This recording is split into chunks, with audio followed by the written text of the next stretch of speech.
এই তো সেদিন কার্তিকের সাঁঝবেলায় আসমান থেকে একটি স্বর্ণালী নক্ষত্র খসে পড়ল বাড়ির উঠোনে। খান খান হয়ে টুকরো টুকরো শলকে ছড়িয়ে পড়ল 10 দিক। হই হুল্লোড় করে কচি কাঁচা সবাই ছুটে গেলাম ওখানে। একটা একটা টুকরো হাতের তালুতে নিয়ে নাচতে লাগলাম, কি ভীষণ আমরা।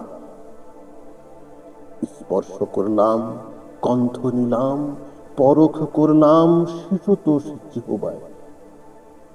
এই তো সেদিনের কথা, কত আর হবে, 4 যুগের বেশি নয়।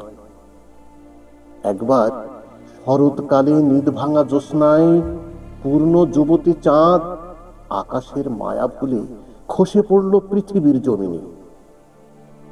আরে রে করে সবাই মিলে ছুটে গেলাম সেদিকটায়। একটা আস্ত কাঁসার থালার মতো অদ্ভুত গোলাকার জিনিসটা পড়ে আছে আহত। তাই নিয়ে আমরা সবাই কাড়াকাড়ি করে লাভ হলো না কোনো, কারণ ভীষণ ভারী আর হিম শীতল ওটা। অতঃপর হাত রাখলাম, সুবাসে নিলাম, পরখ করে দেখলাম। এই তো সেদিনের কথা, কত আর হবে, 4 যুগের বেশি নয়। একদিন ঘর ছেড়ে বাইরে মাঠ দেখাতে নিয়ে গেল পড়শি মেয়ে ছন্ন ছাড়া অমলা। বিস্তীর্ণ সেই মাঠের সীমারেখার ওপারে মাটি ছুঁয়েছে নীল আকাশ। দেখে মনে হলো, কেন এতদিন আকাশের দেয়াল বেয়ে ওঠা হয়নি উপরে, আর কেনই বা এতদিনে হারিয়ে যায়নি ওই সুউচ্চ নীলাম্বরী মেঘের দেশে। একদিন সত্যি সত্যি হারিয়ে যাওয়ার শখে মই বেয়ে উপরে ওঠার ব্যর্থ চেষ্টা করেছিলাম আমি আর অবলা। এই তো সেদিনের কথা, কত আর হবে, 4 যুগের বেশি নয়। একবার আশ্বিনের প্রবল বর্ষণে জলে সয়লাব হয়ে গেল সারা মাঠ। ধূসর মাটি আর সবুজ ফসলেরা ঢেকে গেল মৃদুমন্দ হাওয়ার রূপালী ঢেউ। পায়ের পাতা ভিজিয়ে হাঁটছি, শুধু হাঁটছি, আমি আর অমলা, অমলা আর আমি। হাঁটতে হাঁটতে পথ হারিয়ে ফেললাম সহসা।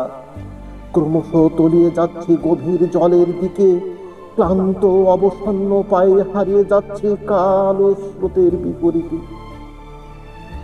তখন প্রার্থনা করলাম বিহঙ্গের 2টি দুরন্ত ডানা, হে প্রভু, আমরা আর তোমার অবাধ্য হব না।